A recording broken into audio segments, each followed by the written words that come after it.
ನೋಡಿ, ರಾಮಲಿಂಗಾರೆಡ್ಡಿಯವರು ಈ ರಾಜ್ಯದಲ್ಲಿ ಒಳ್ಳೆಯ ಮಂತ್ರಿಗಳು ಮತ್ತು ಯಾವುದೇ ರೀತಿಯ ವಿವಾದಾತ್ಮಕ ಆಗಲಿ ಭ್ರಷ್ಟಾಚಾರ ಆಗಲಿ ಯಾವುದೂ ಸಹ ಇರಲಾರಂಥ ಒಬ್ಬ ಒಳ್ಳೆಯ ವ್ಯಕ್ತಿ. ಅವರು ಕೇಳ್ತಾ ಇರೋದು ನಿಜ ಅಲ್ಲ. ಈ ಜಲಸಂಪನ್ಮೂಲ ತೊಗೊಂಡು ಏನು ಮಾಡ್ಬೇಕು ರೀ? ಬೆಂಗಳೂರಿನಾಗ ನೀರಾವರಿ ಉತ್ತರ ಕರ್ನಾಟಕದ ನಮ್ಮ ಸಚಿವರಿಗೆ ಕೊಡಬೇಕು. ಅದು ಯಾರಿಗೆ ಕೊಡ್ತಾರೆ ಕೊಡಲಿ, ಉತ್ತರ ಕರ್ನಾಟಕದವರು. ಯಾಕಂದ್ರೆ ಕೃಷ್ಣ ಮೇಲೇ ಹೆಚ್ಚಿನ ಇದು ಅದಾವೆ. ಕಾವೇರಿ ಕೃಷ್ಣ ಎರಡೂ ಬೇಕು. ಅದರೊಳಗೆ ಕೃಷ್ಣ ಮೇಲೆ ಹೆಚ್ಚು ಯೋಜನೆಗಳು ಇರೋದ್ರಿಂದ ಈಗಾಗಲೇ ಅದನ್ನು ಖಾಲಿ ಮಾಡಿ ಹೋಗಿಬಿಟ್ಟಾರೆ ಹಿಂದಿನ ನೀರಾವರಿ ಸಚಿವರು, ಅರ್ಥಾತ್ ಈಗಿನ ಮುಖ್ಯಮಂತ್ರಿಗಳು.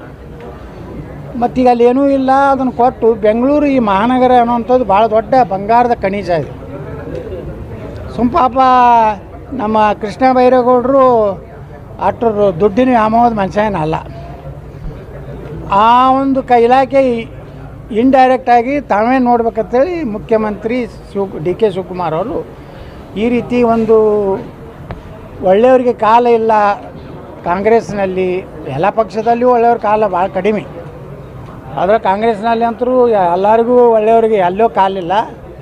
ರಾಮಲಿಂಗಾರೆಡ್ಡಿಯವರ ರಾಜೀನಾಮೆ ಈ ಸರ್ಕಾರದ ಒಂದು ಭವಿಷ್ಯದಲ್ಲಿ 20 ತಿಂಗಳ ಉಳಿದಿಲ್ಲ.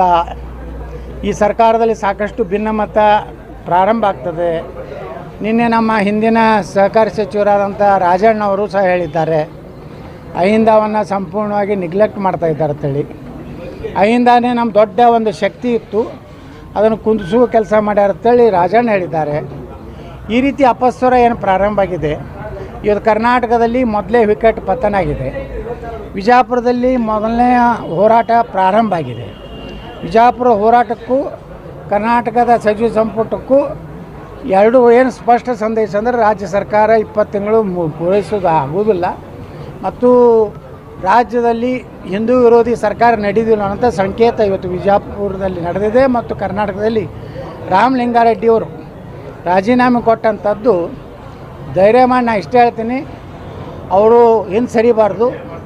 ರಾಜೀನಾಮೆ ಅಂಗೀಕಾರ ಆಗಬೇಕು ಮತ್ತು ಆ ನಗರಾಭಿವೃದ್ಧಿ ಬೆಂಗಳೂರು ನಗರಾಭಿವೃದ್ಧಿ ಅನ್ನೋಂಥ ಬಂಗಾರದ ಕಣಜ ರಾಮಲಿಂಗಾರೆಡ್ಡಿ ಅವ್ರು ಸಿಕ್ಕರೆ ಪಾಪ ಅಲ್ಲಿ ಬಡವರಿಗೆ ಬೆಂಗಳೂರಿನವ್ರಿಗೆ ಸ್ವಲ್ಪ ಭ್ರಷ್ಟಾಚಾರದ ಒಂದೇನು ದಾಹ ಇದೆ ಕಡಿಮೆ ಆಗ್ತದೆ ಅಂತ ನನಗೆ ಅನ್ನಿಸ್ತದೆ.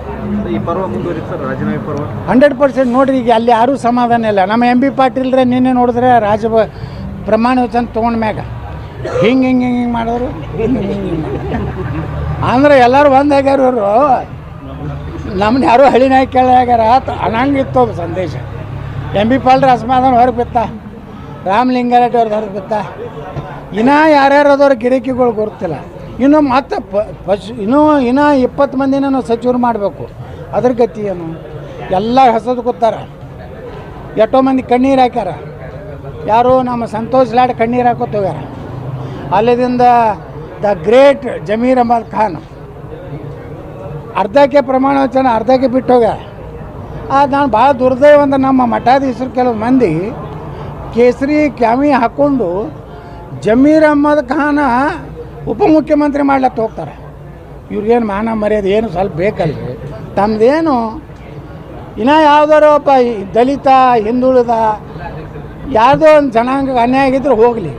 ಜಮೀರ್ ಅಹಮದ್ ಖಾನ್ ಉಪಮುಖ್ಯಮಂತ್ರಿ ಮಾಡೋಷ್ಟು ಅಂದರೆ ಎಲ್ಲಿಗೆ ಬಂದೈತೆ ಮಠಾಧೀಶರ ಕೆಲಸ ಅಂದ್ರೆ ಇವರು ಬರೇ ಮಂತ್ರಿ ಮಾಡೋದು ಮುಖ್ಯಮಂತ್ರಿ ಮಾಡೋದ್ರಾಗ ಇವ್ರು ಬಿದ್ದಾರೆ.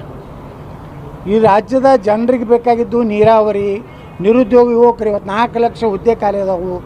ನೀರಾವರಿ ಇಲ್ಲ, 4 ಲಕ್ಷ ಹುದ್ದೆಗಳು ತುಂಬಿಲ್ಲ. ಭ್ರಷ್ಟಾಚಾರ ಅಂತ ತುಂಬಿ ತುಳುಕಲಾಕತ್ತದ.